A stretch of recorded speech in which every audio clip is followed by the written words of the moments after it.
श्री कृष्णा श्री कृष्णा श्री कृष्णा श्री कृष्णा। गुरुर्ब्रह्मा गुरुर्विष्णु गुरुर्देवो महेश्वरः गुरु साक्षात् परं ब्रह्म तस्मै श्री गुरवे नमः। तस्मै श्री गुरवे नमः। जीवन निष्काम होना चाहिए, लेकिन निष्प्रयोजन नहीं होना चाहिए।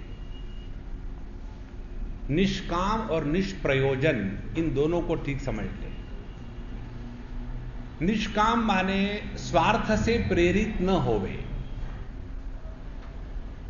और निष्प्रयोजन माने जो भी हम करते हैं किसके लिए, what is the purpose behind action.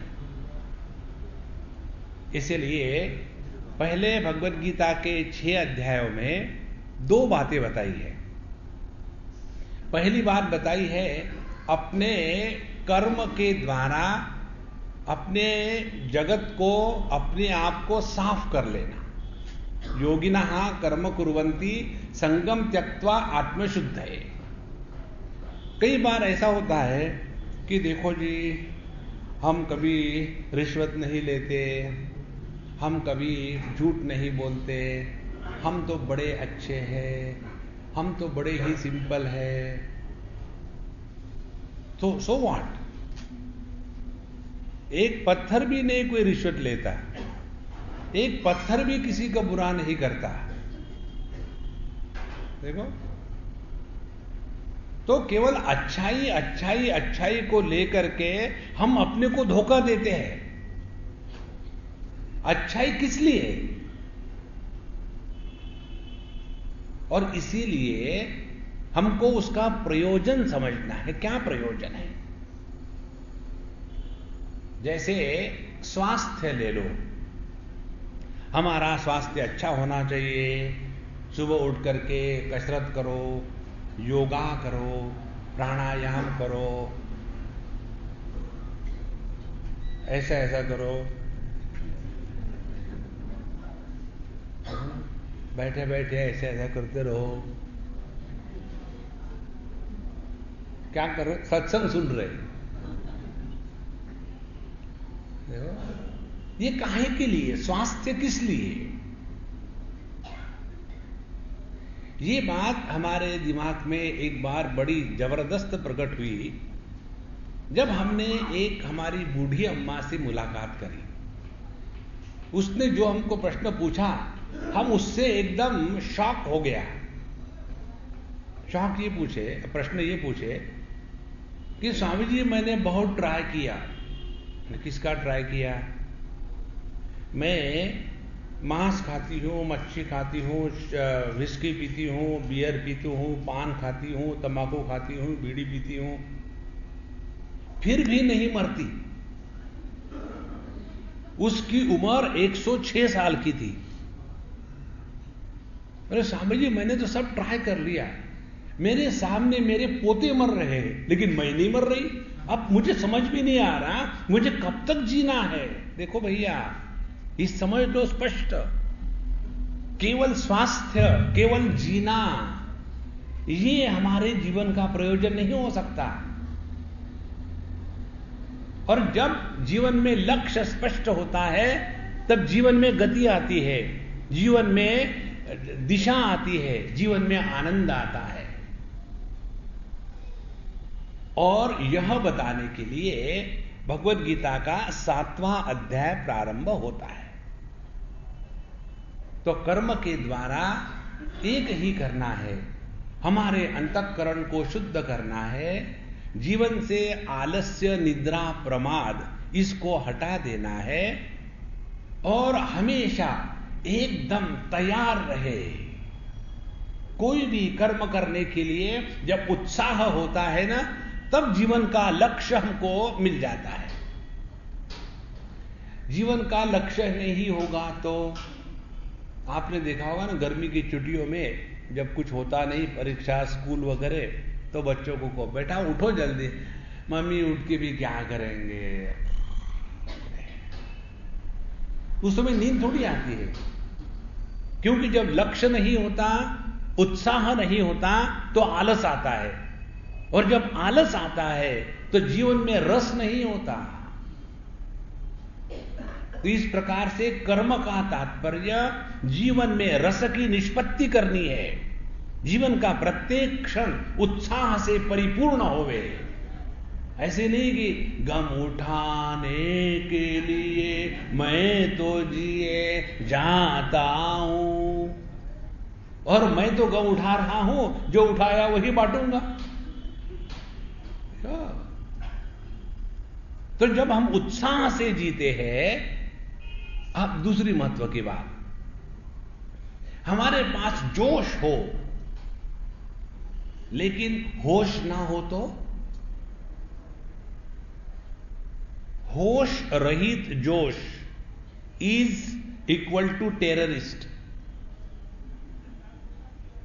जो टेररिस्ट होते हैं ना, उनमें जोश तो बहुत है, होश नहीं है। जीवन का प्रयोजन क्या है, लक्ष्य क्या है? और इसीलिए पहली बात, अपने आप को उत्साह से परिपूर्ण कर लिया कर्मयोग के माध्यम से, और दूसरी बात, अपने पर नियंत्रण लाना है। जिस व्यक्ति का स्वयं पर नियंत्रण नहीं होता, वो व्यक्ति स्वयं के लिए, अपने लिए एक परेशानी खड़ा कर देता है। इसीलिए अपने पर नियंत्रण लाने के लिए भगवत गीता के 6वें अध्याय में भगवान ने योगा बताया है। अब देखो कन्हैयालाल के शब्द, योग किसको कहते हैं? भगवान श्री कृष्ण को योगेश्वर कहा है। यत्र योगेश्वर कृष्णः यत्र पार्थो धनुर्धरः। तो जो योगेश्वर है उसकी योग की परिभाषा अंतिम होगी, इससे बढ़कर के और कुछ योग नहीं हो सकता। और भगवान श्री कृष्ण के शब्दों में योग किसको कहते हैं, 6वें अध्याय में भगवान ने बताया है। योग कहते हैं तम विद्यात् दुख संयोगम वियोगम योग संज्ञितम स निश्चयेन योक्तव्यः योगः अनिर्विण्ण चेतसा। योग किसको कहते हैं? योग संज्ञितम। योग कहते हैं किसको? जीवन में दुख आने के बाद दुखी नहीं होना, इसको योग कहते हैं। देखो, आप चाहे पद्मासन में बैठो, चाहे आप भुजंगासन में देखो, उससे कोई मतलब नहीं है। मतलब यह है कि आप जीवन में प्रसन्न हो या नहीं। ध्यान से सुनना। हम खाना खाते किस लिए? दुखी होने के लिए। अब होते हो बात अलग है, आज जरा ज्यादा ही खा लिया, रोज ही कहते हो आप ऐसा। पत्नी वाच, हम उपवास करते हैं, आज एकादशी खाना नहीं खाएंगे। काहे के लिए? खुशी के लिए। आप लोगों ने शादी करी किस लिए? खुशी के लिए। अब मिली कि नहीं वो दूसरा विषय है, लेकिन शादी करी तो खुशी के लिए। दूसरा आदमी डाइवोर्स लेता है, वो किस दिन? खुशी के लिए। एक से डाइवोर्स लेगा, फिर दूसरे से शादी करेगा। माने हमारे जीवन की जितनी प्रवृत्ति निवृत्ति है, इन सब का लक्ष्य केवल आनंद की प्राप्ति है। इसीलिए योग पतंजलि महर्षि के अनुसार, आसन की परिभाषा हम बताया आपको। ये योग में ऐसी विचित्र बात घुस गई है भगवान की लीला में। पतंजलि महर्षि ने कहीं भी योग का तात्पर्य स्वास्थ्य के लिए नहीं कहा है। देखो, तदा द्रष्टुः स्वरूपे अवस्थानम। हम अपने स्वरूप में निष्ठा प्राप्त कर रहे या नहीं, और हमारा स्वरूप है आनंद स्वरूप। तो योग का तात्पर्य है अपने आनंद स्वरूप में निष्ठा प्राप्त करना है, और उसके लिए जो अनेक साधना बताई है उसमें एक साधन है आसन। अब आसन का अर्थ बैठना नहीं, जिसको अंग्रेजी में पोस्चर कहते हैं। आसन का अर्थ भगवान पतंजलि महर्षि के अनुसार स्थिर सुखम आसनम, ये उनका सूत्र है। स्थिर बैठनम नहीं, स्थिर आसनम नहीं, स्थिर सुखम। देखो, जिसका आनंद कभी भी कलुषित नहीं होता, जिसके आनंद में मौज में कभी खोट नहीं आती, स्थिर सुखम, उसको कहते हैं आसनम। और उस स्थिर सुख आसनम को प्राप्त करने के लिए साधना क्या है, उसके पश्चात का सूत्र आता है पतंजलि महर्षि, प्रयत्न शैथिल्य अनंत समापत्तिभ्याम, ये दूसरा सूत्र है। प्रयत्न शैथिल्य माने जब हमारे जीवन में सहजता आ जाती है। देखो, जहां जहां प्रयत्न होगा वहां वहां एबनॉर्मलिटी है। कोई व्यक्ति ऊंचा सुनता हो तो उसको सुनने के लिए बड़े प्रयत्न करना पड़ता है, बहुत प्रयत्न करना है, और थोड़े समय के बाद प्रयत्न करके करके करके थक गया। महात्मा जी कैसा रहा प्रवचन? ठीक रहा। स्वामी जी बड़ा अच्छा रहा। क्या रहा? नींद बड़ी अच्छी आई।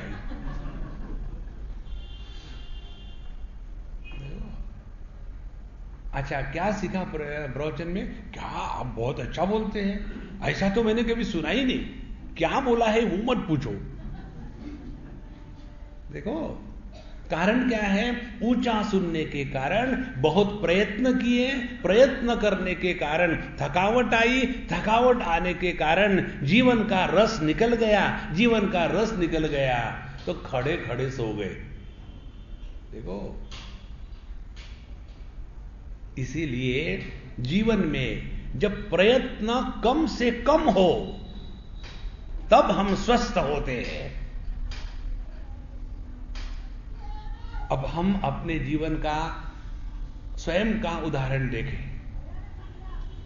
हम कितने आर्टिफिशियल जीते हैं। बहुत प्रयत्न कर रहे हैं, बहुत प्रयत्न कर रहे हैं हर चीज में। जो नहीं है वो सिद्ध करना चाहते हैं, जो नहीं है उसको जस्टिफाई करना चाहते हैं। कारण क्या है? हमको कुछ करके दिखाना है। किसको दिखाना है और क्या दिखाना है और कौन आपको देखने के लिए तैयार है? तीन बातें। हमारा पूरा जो जीवन है ना, इसी में नष्ट हो जाता है। लोग क्या कहेंगे? वो आपको गाना मालूम है ना, तू कौन है, तेरा नाम है क्या, सीता भी यहां बदनाम हुई। क्या लोग कहेंगे, क्या लोग कहेंगे?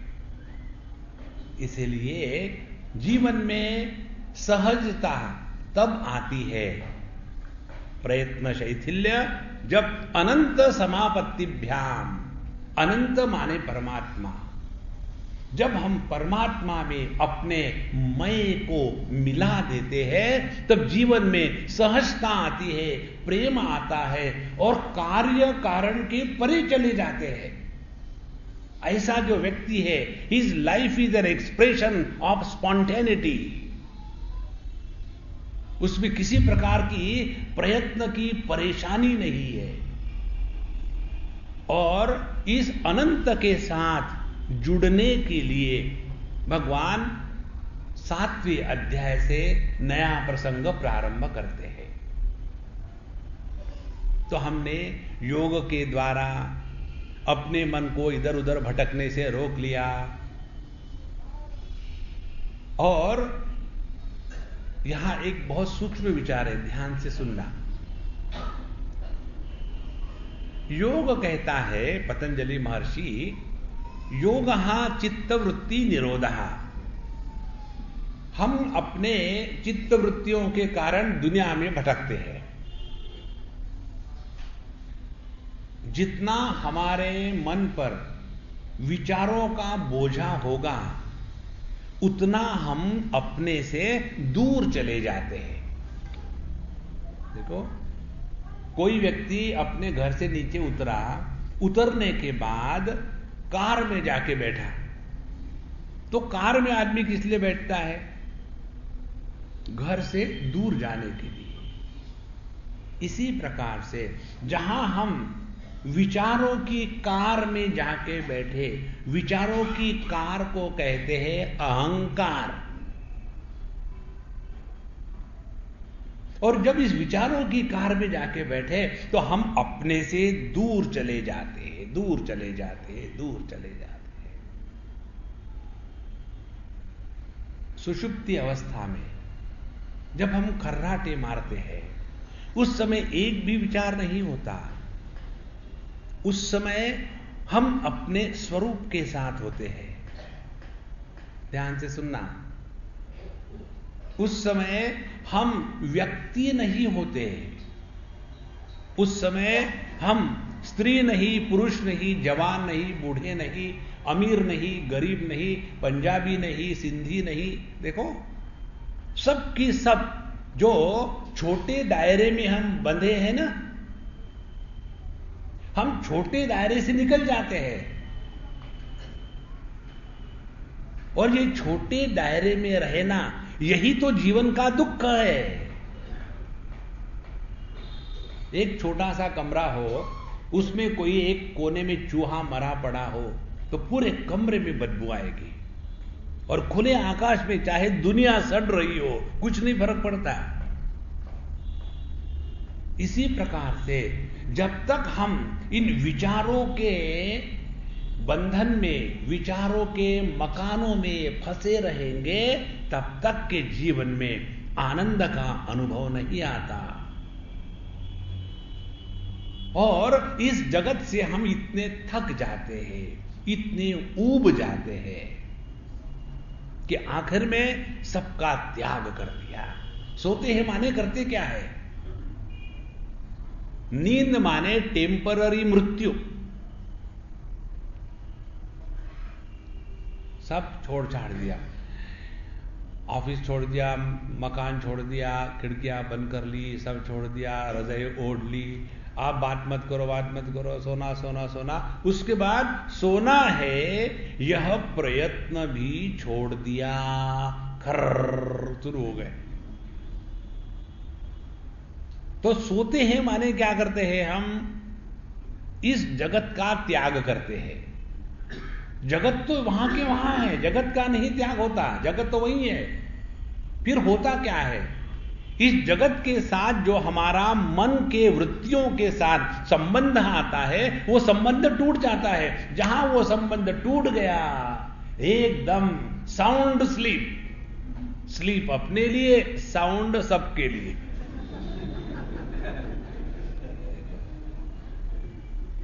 साउंड स्लीप आ गई। अब देखो, यही बात जब समझदारी से होती है, तब उसको जीवन मुक्त पुरुष कहते हैं। और ये बात जब अज्ञान में, नासमझी में होती है, तब उसको नींद कहते हैं।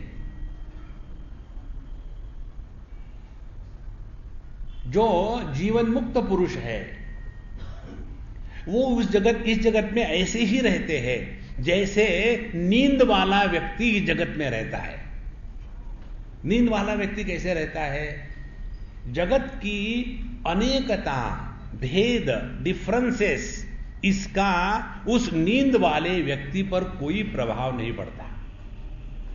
देखो, कोई प्रभाव नहीं। जब हम सोते हैं तब साउथ दिल्ली में है कि नॉर्थ दिल्ली में है, बिस्तर के ऊपर है कि बिस्तर के नीचे है, हमारे पैर दक्षिण दिशा में है या पूर्व दिशा में है, कोई फर्क नहीं है। देश काल वस्तु परिस्थिति सबके परे चले जाते हैं। और इसी स्थिति में जो व्यक्ति जागृत अवस्था में रहता है उसको जीवन मुक्त पुरुष कहते हैं, उसको साधु संत कहते हैं। कितनी सहज बात है। तो हमको अपने नींद से सीखना है।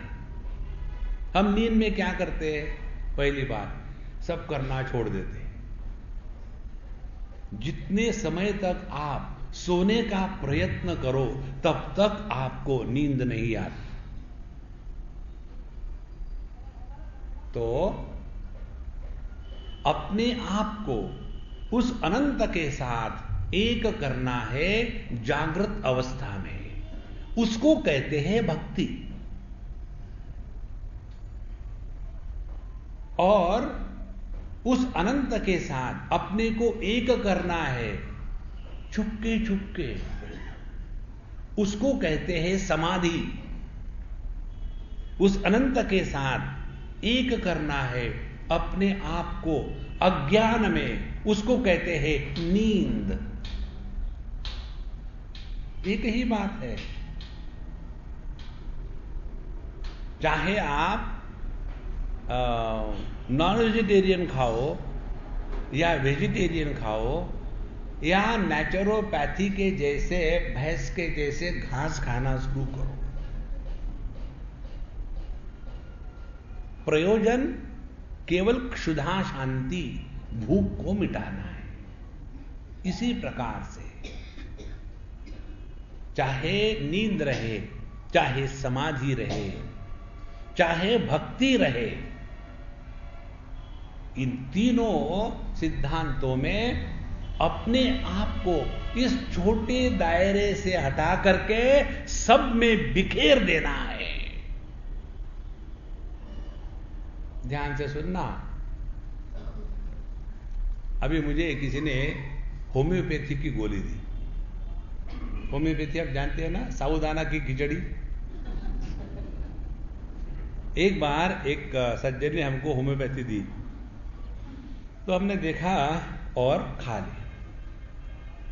हमको कहते हैं कि साहब जी आपको हम दूसरा डोज 6 महीने के बाद देंगे। हमने कहा पहले तो 4 साबूदाने के गोलियां दी, पता नहीं वो कहां चली गई। नहीं साहब जी ये बड़ा हाई पोटेंसी है। तो मैं घबरा गया। उन्हें क्या होने वाला है? बोले हाई पोटेंसी क्या होती है? उन्होंने हमको समझाया। बोले कि 1 बूंद दवा का और 100 बूंद पानी उसको डाइल्यूट करें। वो होने के पश्चात फिर वो डाइल्यूटेड जो दवा है उसका 1 बूंद और 1000 बूंद पानी, फिर उसको डाइल्यूट करें। फिर वो जो डाइल्यूटेड दवाई है फिर उसका 1 बूंद दवा और फिर 10,000 बूंद पानी। और कितना डाइल्यूट हो गया वो? बोले इसको जितना डाइल्यूट ज्यादा होगा उसकी शक्ति उतनी ज्यादा होगी। ध्यान से सुनना। और वो डाइल्यूशन इतना हो जाता है कि आप किसी केमिकल प्रोसेस से उसको देख भी नहीं सकते, इतना सूक्ष्म हो जाता है। और उन्होंने कहा कि ये इतना डाइल्यूट होकर के एटॉमिक लेवल पर चले जाता है। और जब ये डाइल्यूशन एटॉमिक लेवल पर चले जाता है तो उसमें जो सूक्ष्म शक्ति है वो पूर्ण रूप से प्रकट होती है। यही सिद्धांत है भक्ति का। ध्यान से सुनना। पहले मैं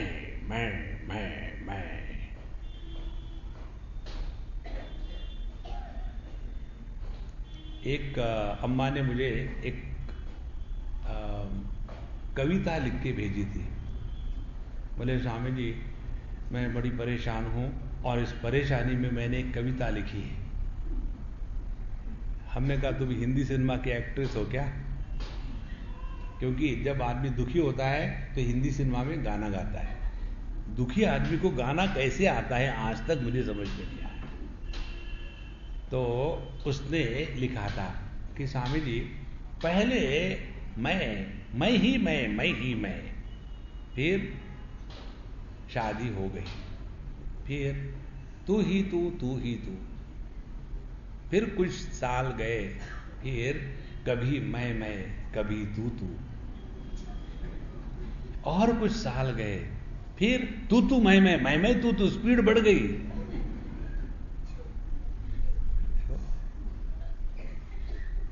अब देखो भक्ति क्या बताती है। पहले मैं मात्र, शादी करी मैं, मेरी पत्नी या मेरे पति। अब एक बिंदु से हमने एक सर्कल बना लिया, एक यूनिट ऐड किया रेडियस में, मैं मेरा पति, इतना ही मेरा सर्कल है। फिर उस रेडियस में और ऐड किया, मैं, मेरा पति या पत्नी और मेरा पहला बच्चा। अब ये सर्कल बढ़ गया। फिर उसमें और ऐड किया, मैं या फिर मेरी पत्नी या मेरा पति, फिर मेरा पहला बच्चा, फिर मेरा दूसरा बच्चा, और बड़ा सर्कल हो गया। अब क्या करो, अपने मैं को डायल्यूट करने के लिए बच्चे पैदा करते जाओ। कल्पना करो, मैं, मेरी पत्नी और मेरे 100 बच्चे, तो कितनी बड़ी हो जाएगी रेडियस, कितना बड़ा सर्कल हो जाएगा। ध्यान से सुनना। जब मैं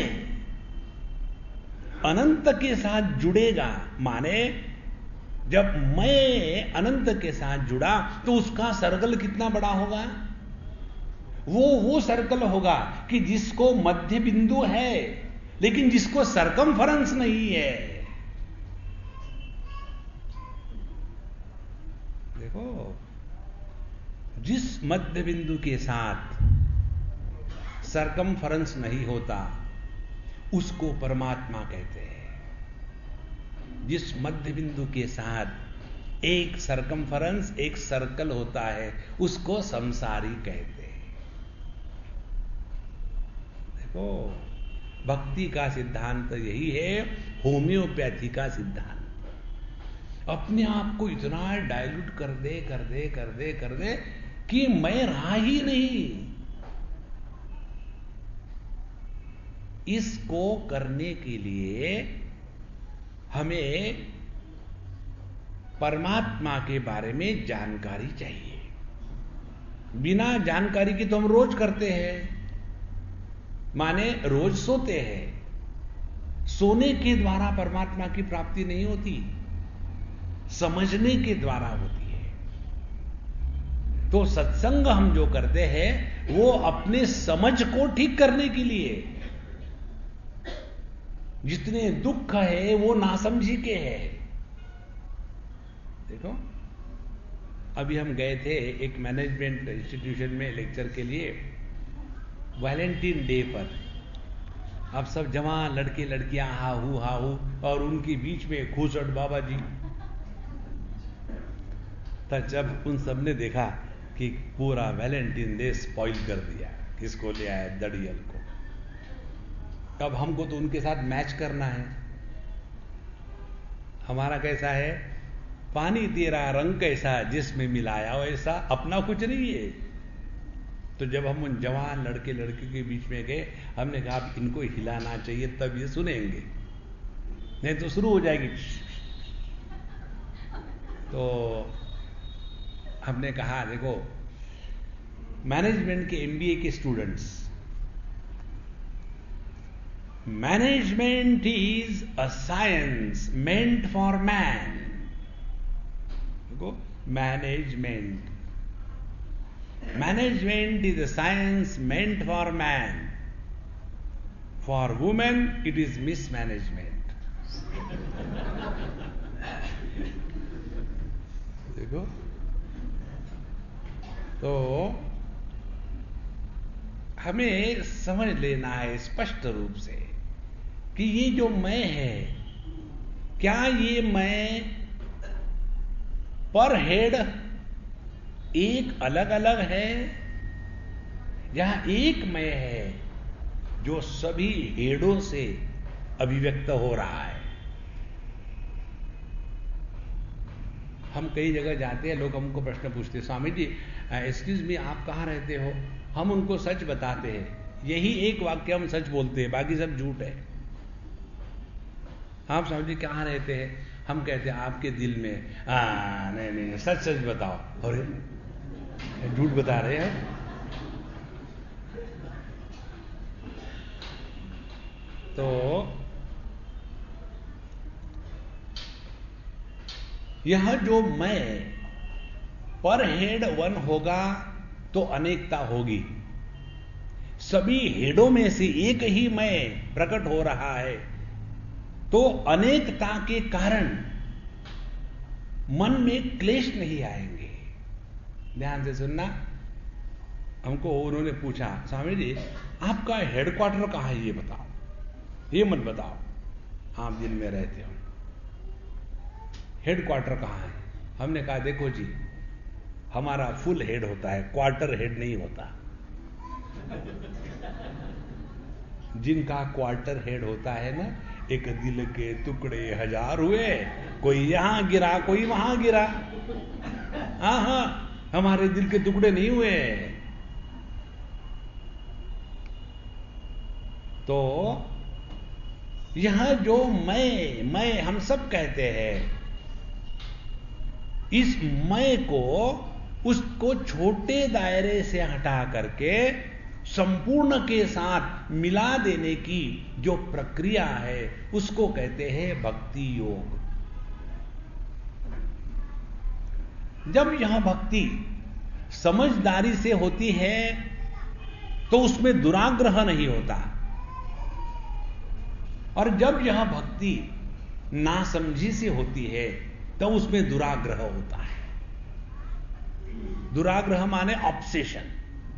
हाँ ऐसा हिंदी में बताओ ना, क्योंकि हम कई बार शब्दों का प्रयोग करते हैं, स्वामी जी आप क्या कहते हो समझ में नहीं आता। परिच्छिन्न माने क्या? परिच्छिन्न माने limited, conditioned. Like man is unconditioned and happy, husband is conditioned and miserable.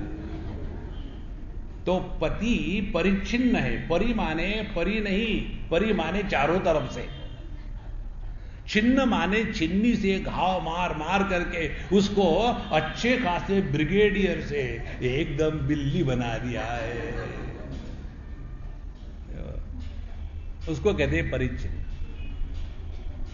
तो ये जो हमारी परिच्छिन्नता है उसको निकाल करके परिपूर्ण के साथ एक होने की प्रक्रिया क्या है, कैसी है, ये समझाने के लिए भगवान 7वां अध्याय प्रारंभ करते हैं।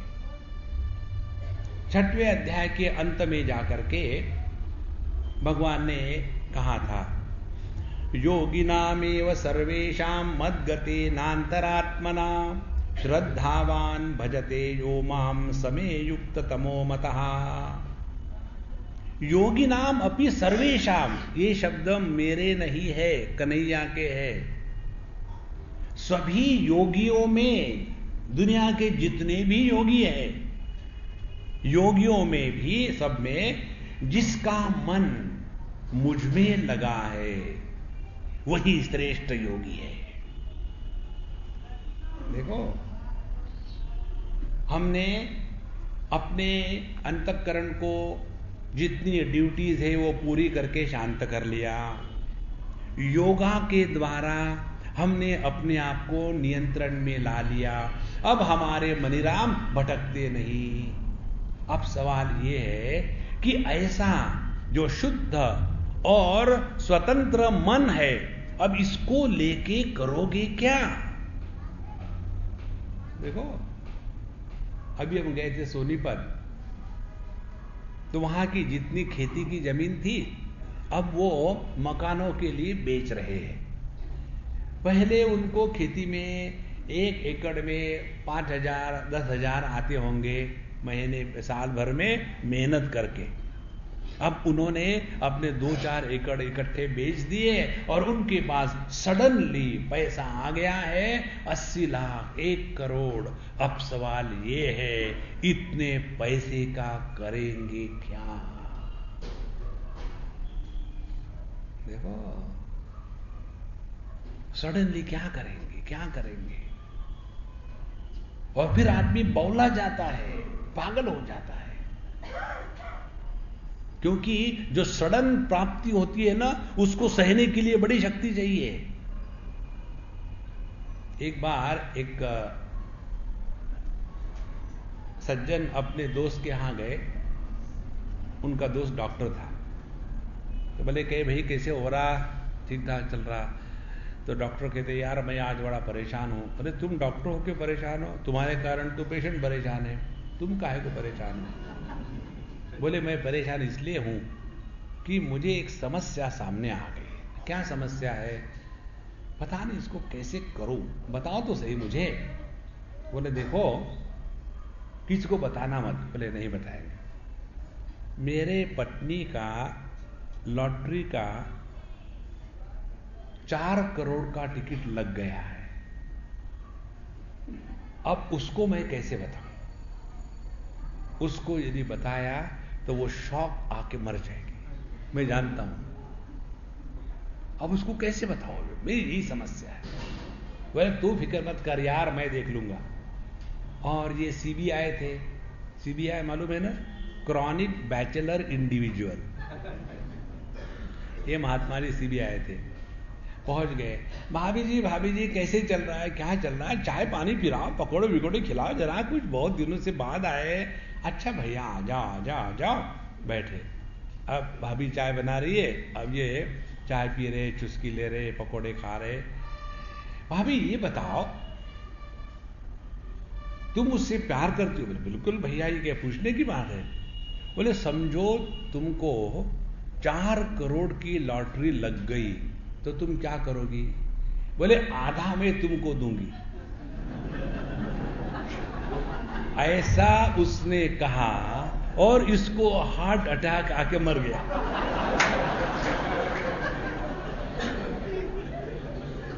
देखो,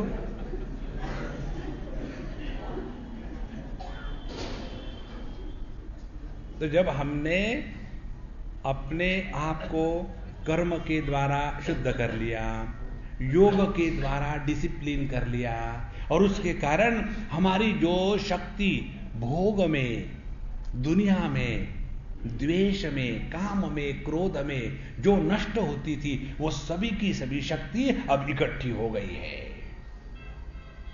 इसको स्पष्ट समझ लेना संतो। समझो ये पाइप है और हमको इस पाइप से अपने मकान के ऊपर में पानी चढ़ाना है और हमने पंप लगा दिया। लेकिन हम हैं होली मैन, इसीलिए हमारे पाइप को भी बहुत होल है। और जब हम पंप शुरू करेंगे तो पानी ऊपर चढ़ेगा क्या? नहीं। कारण क्या है? होल में से लीक हो जाएगा।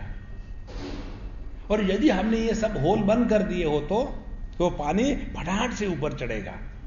इसी प्रकार से जब हमने भोग को नियंत्रण किया योग के द्वारा, अंतःकरण को शुद्ध किया, काम क्रोध का बोझा कम हो गया, तो इन छेदों के द्वारा जो हमारे शक्ति का बाहर के जगत में व्यय होता था, वो सब छेद अब बंद हो गए।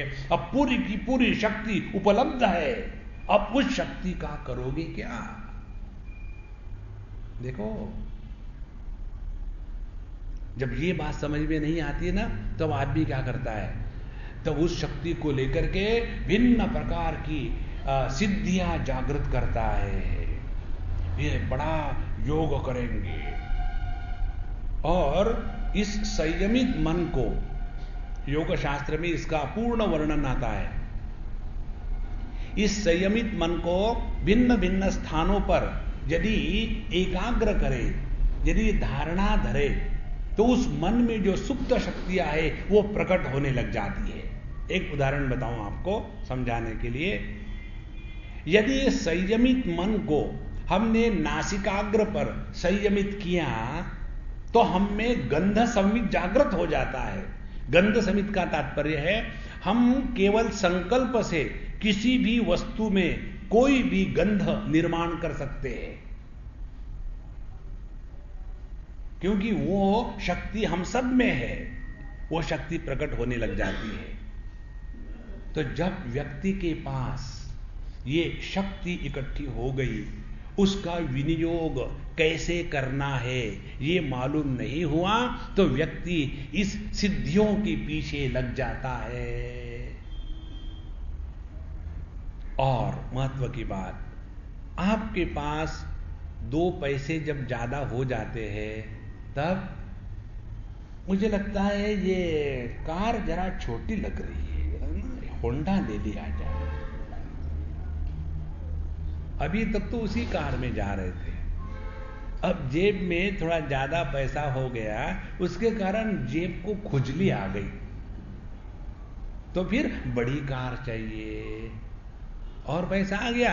ये मकान जरा फ्लैट में रहने में मजा नहीं आता, अपना एक बड़ा मकान हो, क्यों? पैसे की खुजली है।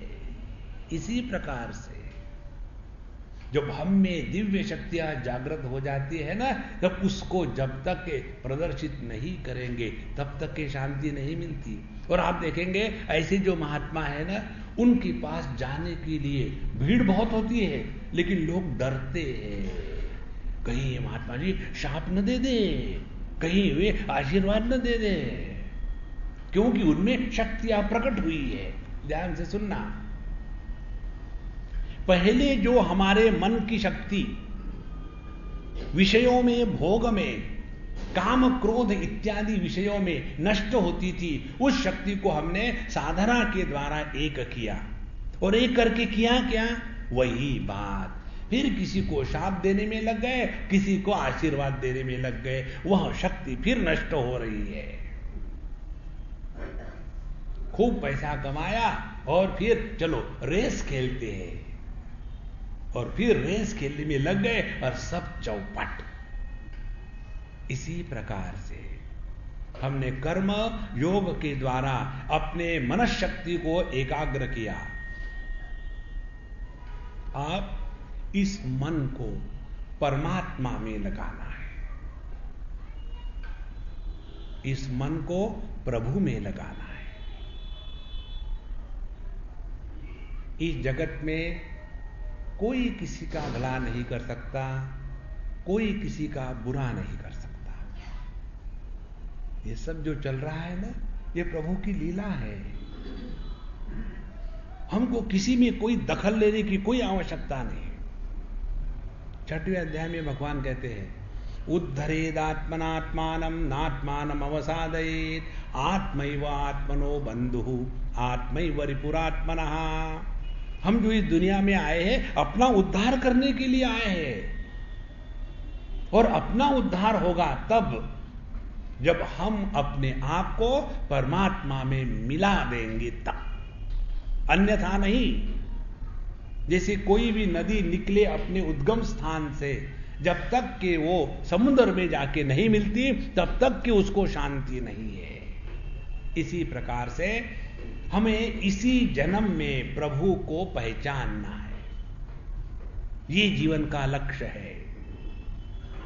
अब ध्यान से सुनना, यदि परमात्मा की प्राप्ति ये जीवन का लक्ष्य हमने निश्चित कर लिया,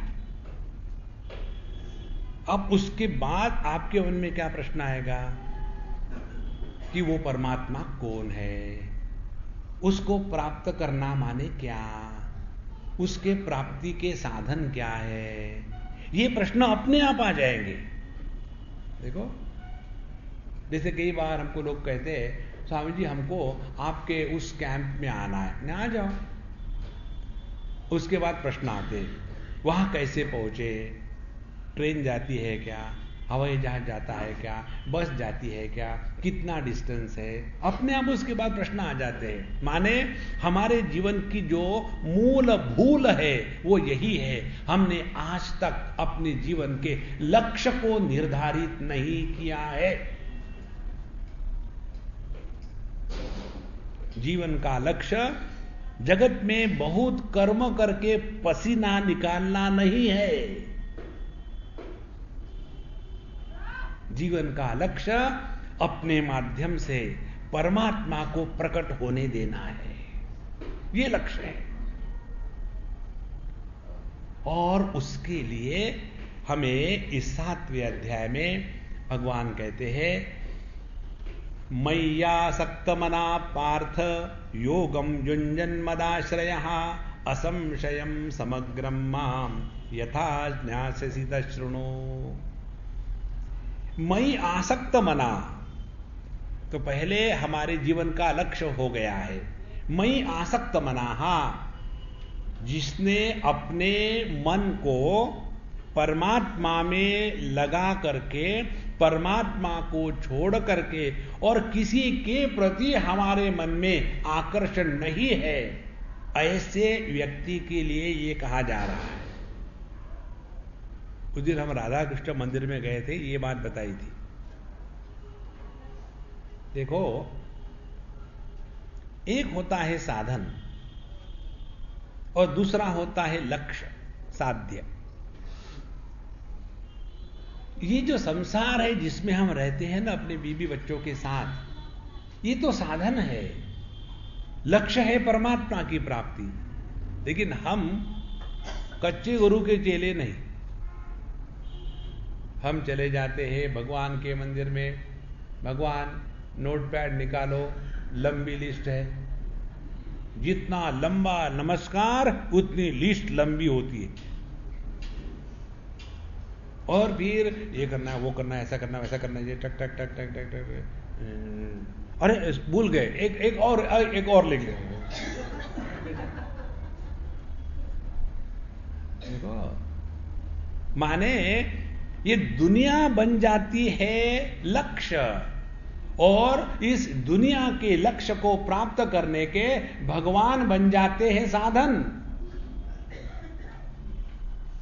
इससे बढ़कर के और क्या विडंबना हो सकती है।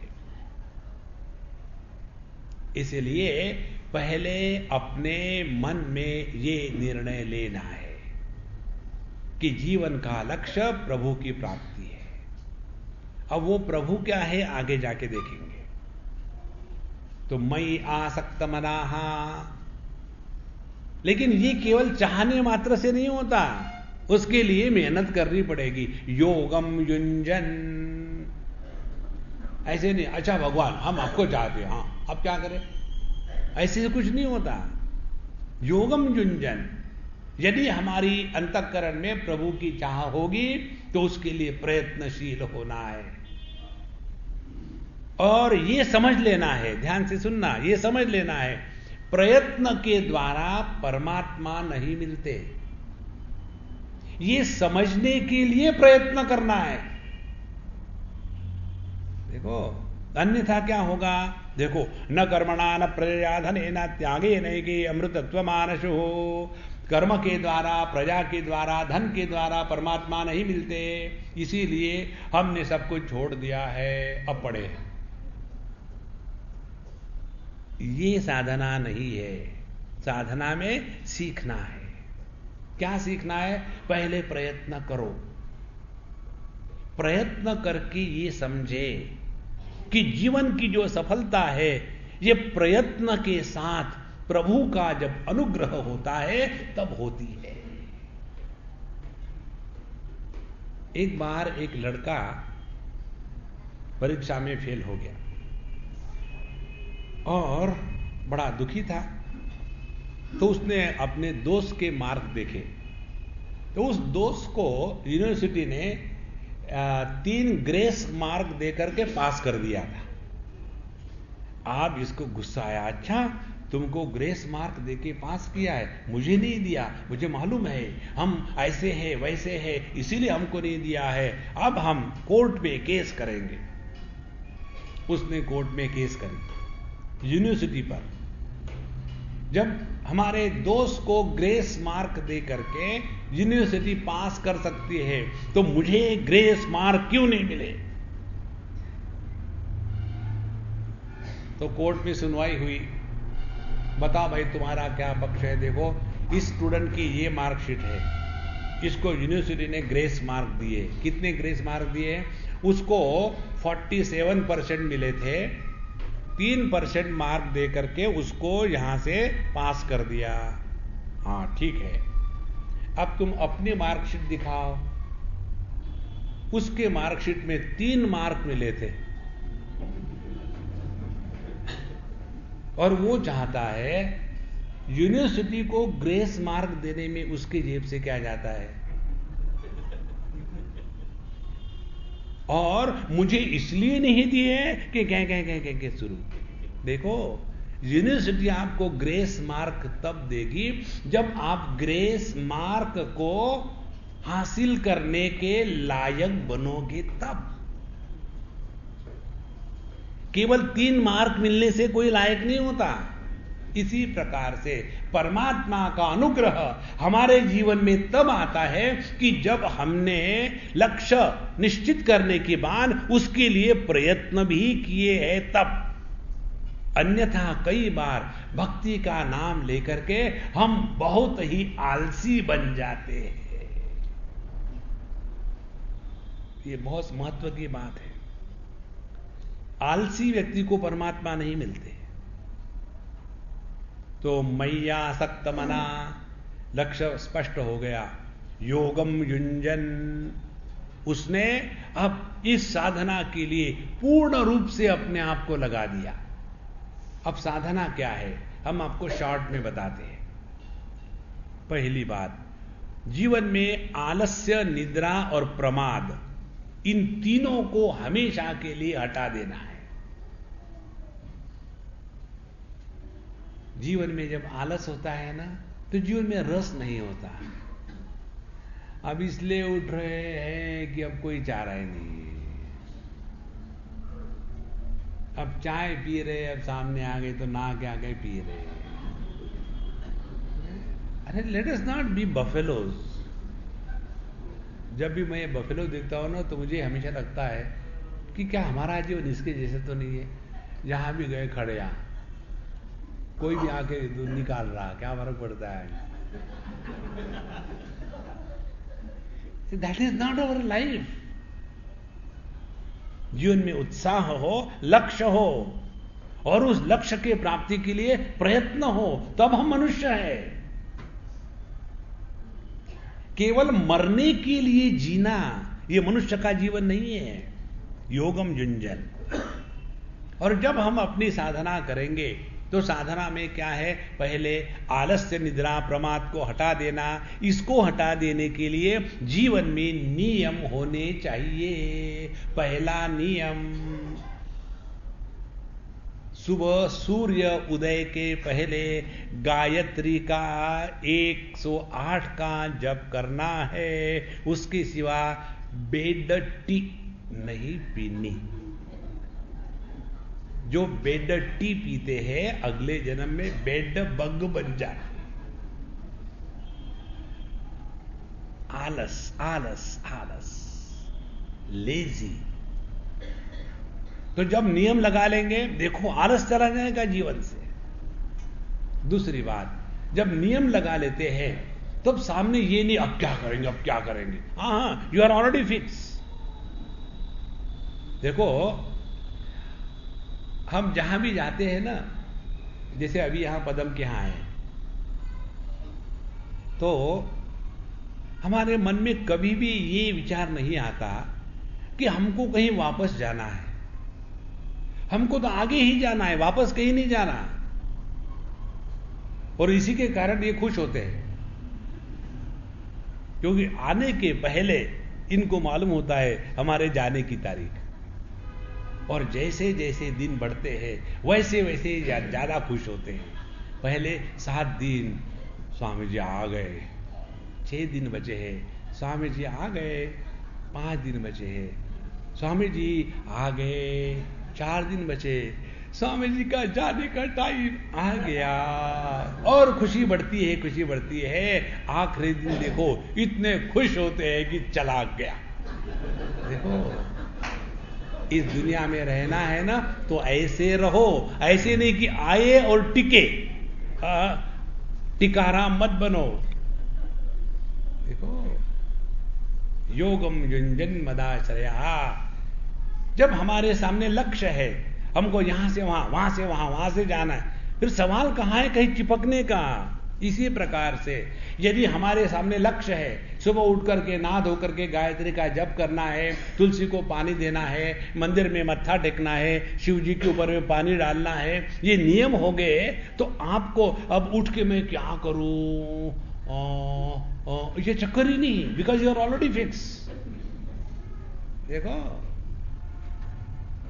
लेकिन हम जो ज्यादा ही पढ़े लिखे समझदार लोग हैं ना, वो शिवलिंग के पत्थर पर पानी डालते, दूध डालते, उससे तो कितना नुकसान होता है। ये दूध यदि बच्चों को पिलाया जाए तो बच्चे मोटे होंगे।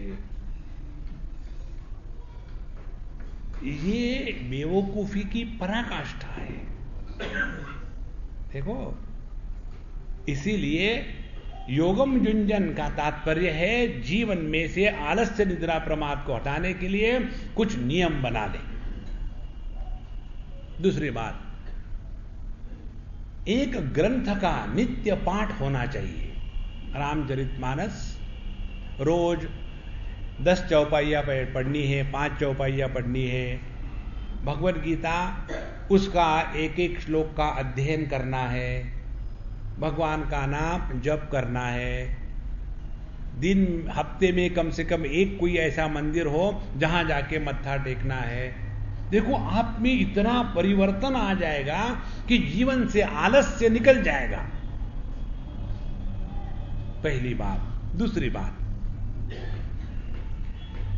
जब हमारे जीवन से आलस्य निकल जाता है तो हम अपने जीवन में बड़े अलर्ट हो जाते हैं। और जो व्यक्ति अलर्ट होता है ना, वो वही काम 2 बार नहीं करता, 1 बार करता है। हमको वही काम करना हो तो 25 बार करेंगे और फिर भी ठीक नहीं होगा। और इसीलिए हमको समय की कमी होती है। यदि हम ये टेक्निक सीख ले कि whatever we do only once and final, तब देखो कितना जीवन में आनंद है। जैसे अपनी माताएं जो प्रोफेशनल है खाना बनाने में, वो बातें भी करेगी, गाने भी गाएगी, टीवी भी देखेगी, सब कुछ करेगी, धड़ाधड़ हो रहा है और कितना टेस्टी होता है। और ये पुस्तक सामने रख करके करने वाली 1 मिनट, फिर ढकना रख दिया, फिर आधे घंटे के बाद ठीक है चले गए, टीवी देख रहे हैं। वापस आए, क्या हुआ? कुछ भी नहीं हुआ। ओहो, गैस तो जलाई नहीं थी।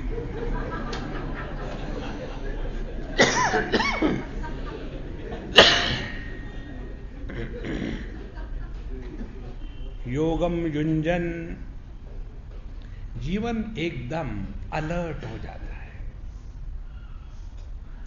उसके बाद जब हमारा जीवन अलर्ट हो जाता है ना, तब अब मैं क्या करूं, अब मैं क्या करूं, अब मैं क्या करूं, ये दिमाग में कीड़े नहीं होते।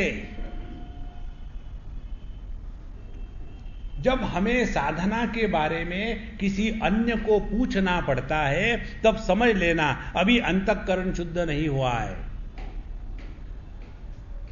योगम युंजन दूसरी साधना। अब तीसरी बात, मदाश्रयः। ये तीसरा जो सिद्धांत है इस श्लोक में, ये 3 बातें बताई है। मई आसक्त मना, योगम युंजन और मदाश्रयः। अब मदाश्रय किसको कहते हैं? हमें आश्रय होता है पैसे का, हम पैसे से कुछ भी खरीद सकते हैं। हमें आश्रय होता है अपने भाई बंधुओं का, उनके सहारे हम कुछ भी कर लेंगे दुनिया में। हमें आश्रय होता है लोगों की पहचान का, हमारा काम हो जाएगा। ये दुनियादारी हो गई। साधना में हम आश्रय लेते हैं अपने नाम लेने का। मैं इतना जप कर रहा हूं, मालूम है ये 25वीं माला है। अभी तक 25वीं माला की नहीं, 25वीं माने 24 मालाएं करके करके घिस गई। इतना जप किया है। ये जो उंगली छोटी है ना, जपने के कारण ही छोटी हो गई। तो हमको लगता है कि भगवान का नाम लेने के बदले में भगवान दर्शन देंगे। Forget about it. देखो, आश्रय अपनी साधना का नहीं, आश्रय जगत का नहीं, आश्रय केवल प्रभु के अनुग्रह का। जब उनकी मर्जी है तब दर्शन देंगे। हम तो चल पड़े हैं। देखो, जब ये विश्वास हृदय में प्रकट हो जाता है ना, तब हमारे जीवन का आश्रय परमात्मा बनते हैं। ध्यान से सुनना, जिसके जीवन का आश्रय परमात्मा बने हैं, उसका परमात्मा पर विश्वास होता है, और जिसका परमात्मा पर विश्वास है उसका ही आत्मविश्वास दृढ़ होता है। हमको किसी ने एक प्रश्न पूछा, अभी बैठे थे, स्वामी जी पता नहीं हम कोई भी काम कर नहीं सकते, रुक जाता है, पता नहीं क्या करें। उसका एक ही कारण है, आत्मविश्वास नहीं है। आत्मविश्वास क्यों नहीं है? हम अपनी ही बात काटते हैं। देखो, हम में दो शक्तियां हैं, एक ज्ञान शक्ति, संकल्प शक्ति, और दूसरी क्रिया शक्ति। हमने संकल्प ले लिया सुबह 4 बजे उठ जाएंगे। क्यों? सत्संग सुन के आए। सत्संग सुनने के बाद सभी को स्पिरिचुअल डिसेंट्री हो जाती है। अब कल जाकर के सुबह जल्दी उठेंगे। सुबह 4 बज भी जाते, नींद खुल भी जाती है। फिर हम चिंतन शुरू करते हैं, अब मेरी उम्र 70 साल की है, अभी तक तो मैं कभी उठा नहीं, तो क्या फर्क पड़ा? ये बाबा जी लोगों को कोई काम धंधा होता, छोड़ दो यार। फिर तान दुपट्टा खर खर शुरू, और फिर उठे 9-10 बजे। उठने के बाद पता नहीं क्या हो जाता है सुबह मुझे, आज फिर मैं नहीं उठ सका, हे भगवान मुझे कुछ शक्ति दो सुबह उठने के लिए। ध्यान से सुनना, जब हम अपने ही संकल्प का अनादर करते हैं तब उस संकल्प की शक्ति नष्ट हो जाती है। अपने संकल्प का अनादर कभी मत करना। देखो, ऐसे समझो इसको, हम इस जगत में रहते हैं और कोई व्यक्ति कहे लेकिन करे नहीं, तो धीरे धीरे उसका नाम क्या हो जाता है दुनिया में? अरे यार, ये बोलता है करता कुछ नहीं, हो जाता है ना ऐसे। तो ऐसे व्यक्ति के शब्दों पर किसी का विश्वास होगा क्या? नहीं होगा।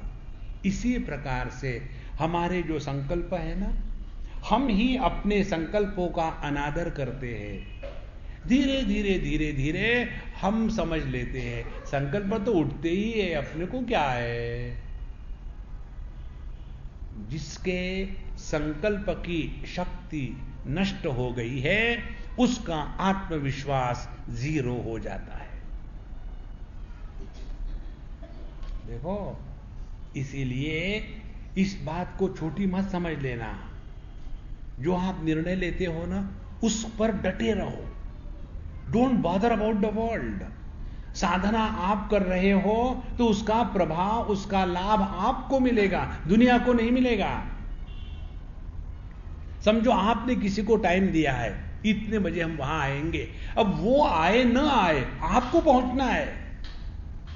देखो, तब जाकर के अपने संकल्प की शक्ति दृढ़ होती है। और इस संकल्प शक्ति को दृढ़ करने के लिए हमको बताते हैं, जैसे भगवान के नाम की 10 मालाएं लो। अब ये किस लिए बताया? संकल्प शक्ति को दृढ़ करने के लिए। लेकिन हम है इंटेलिजेंट, राम राम राम राम करने से कुछ नहीं। हमने बहुत देखे राम राम करने वाले बड़े दुखी होते हैं, इसलिए हमने भी गला छोड़ दिया। अपने संकल्प शक्ति को दृढ़ करने के लिए अपने संकल्पों का अनादर ना करे। इसीलिए आत्मविश्वास जिसके हृदय में प्रकट हो गया, उसी का परमात्मा पर विश्वास है। परमात्मा पर विश्वास होना माने उनके अनुग्रह को पहचानने की शक्ति जागृत होना। जिसने अपने जीवन के प्रत्येक क्षण में परमात्मा का अनुग्रह प्रकट होता हुआ देखा है, वह व्यक्ति कभी भी किसी को भी लेकर के कंप्लेन नहीं करेगा। मय्यासक्तमना पार्थ योगम युञ्जन्मदाश्रयः असंशयं समग्रम माम यथा ज्ञास्यसि तशृणु। समग्रम माम यथा ज्ञास्यसि, तो ऐसा जो व्यक्ति है वही मुझे संपूर्णता से पहचान लेता है।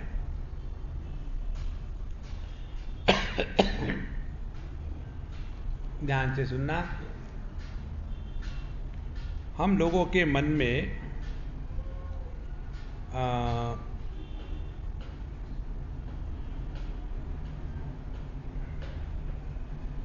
सत्य का बड़ा दुराग्रह रहता है। स्वामी जी हम कभी झूठ नहीं बोलते, हम तो एकदम सत्य बोलने वाले हैं। ये 1/3 ज्ञान है। दूसरी बात, हम किसी को धोखा नहीं देते, ये भी 1/3 है। दोनों को इकट्ठा कर लो तो 2/3 है, पूरा नहीं है। समग्रम पूरा। पूरा क्या है? सत भी है, चित भी है और आनंद भी है। यथा माम समग्रम ज्ञास्यसि, मुझे पूरा पहचान लोगे। परमात्मा की पूर्ण पहचान है केवल आनंद। देखो, परमात्मा की पहचान केवल आनंद स्वरूप से होती है। परमात्मा की अनुभूति केवल आनंद रूप से होती है। इसीलिए भगवान कहते हैं असंशयम समग्रम माम यथा ज्ञास्यसि, मुझे तुम ऐसे पहचान लोगे कि उसके बाद जीवन में कभी दुखी नहीं होगे। नहीं तो हमेशा भगवान के सामने गए रोना शुरू। पहले बार रो ना तो भगवान सुन लेंगे, दूसरे बार रो तो उधर उधर देखेंगे, अपने सीताजी से बात करेंगे। तीसरे बार जाकर के फिर रोना लगो तो भगवान कहेंगे हनुमान जी को छोड़ेंगे। और हनुमान जी के हाथ में गदा है, एक लगेगी। देखो महाराज, इसीलिए परमात्मा का संपूर्ण ज्ञान माने किसी भी हालत में दुख की परिस्थिति आने के बाद भी दुखी नहीं होना, यही परमात्मा के ज्ञान की पराकाष्ठा है। हम लोगों का दुराग्रह, हम बड़े सच बोलने वाले हैं या हम किसी को धोखा नहीं देते, ये अपूर्ण है। इसमें अपने आप को तसल्ली मत मान लेना। परमात्मा का संपूर्ण ज्ञान है किसी भी हालत में हमेशा प्रसन्न रहना। ब्रह्मभूत प्रसन्नात्मा न शोचति न कांक्षति, समहा सर्वेषु भूतेषु मद्भक्तिम लभते पराम। 18वें अध्याय में भगवान कहते हैं मेरा जो श्रेष्ठ भक्त है उसके क्या लक्षण है? पहला लक्षण प्रसन्नात्मा, एवर चीयरफुल। भगवान माने ये नहीं कि मुंह लटका हुआ है, हरे राम राम राम हरे हरे, हरे कृष्ण कृष्ण कृष्ण हरे हरे। जैसे कोई औरंगजेब गाना गा रहा हो तो सब महफिल उठ के चली जाती है, इसी प्रकार से ऐसा जो भगवान का नाम लेने वाला हो तो मूर्तियां भी भाग जाएगी। भगवान का नाम प्रसन्नता से लेना है, आनंद से लेना है, रो रो के मत लेना। रोने के द्वारा भगवान की प्राप्ति नहीं होती। परमात्मा की प्राप्ति होती है केवल एक ही मार्ग से, प्रसादे सर्वदुखानाम हानिरस्योपजायते प्रसन्न चेतसो ह्याशु बुद्धि परिअवतिष्ठते। द्वितीय अध्याय में भगवान कहते हैं जो प्रसन्न चेतस है उसी को परमात्मा मिलते हैं। इसीलिए भगवान कहते हैं कि जिस व्यक्ति ने अपने जीवन का लक्ष्य निर्णय ले लिया, मैं आसक्त मना, भगवान में मन आसक्त हो गया। भगवान क्या है? आनंद स्वरूप है। इसीलिए पहले जीवन का संकल्प ये होवे, चाहे दुनिया को आग लग जाए हम दुखी नहीं होंगे। दुखी होना ये हृदय में रहने वाले परमात्मा का अनादर है। दुखी होना यह संभव नहीं है। आप कंटिन्यूअसली दुखी रख के दिखाओ, इम्पॉसिबल। कितना भी दुख आ गया हो तो भी आदमी हमेशा दुखी नहीं रह सकता। इसीलिए लक्ष्य निर्धारित हो गया, योगम युंजन, उसके लिए हमको साधना करनी है, मेहनत करनी है। साधना मेहनत क्या है? एक ही है, refuse to be miserable. Don't justify under these conditions anybody will be miserable and that anybody is me. Don't. और तीसरी बात, मदाश्रयः, always remember that he is taking care of us. परमात्मा के अनुग्रह को पहचानना है। और ये तीन बातें होने के पश्चात हम परमात्मा को संपूर्ण रूप से पहचानेंगे। किस प्रकार से पहचानेंगे, यह बात अब अगले श्लोक से भगवान बताएंगे। द्वितीय श्लोक से आगे उसको हम कल के लेक्चर में लेंगे। ओम पूर्णमदः पूर्णमिदं पूर्णात् पूर्णमुदच्यते पूर्णस्य पूर्णमादाय पूर्णमेवावशिष्यते। ओम शांति शांति शांति। हरि ओम। श्री गुरुभ्यो नमः।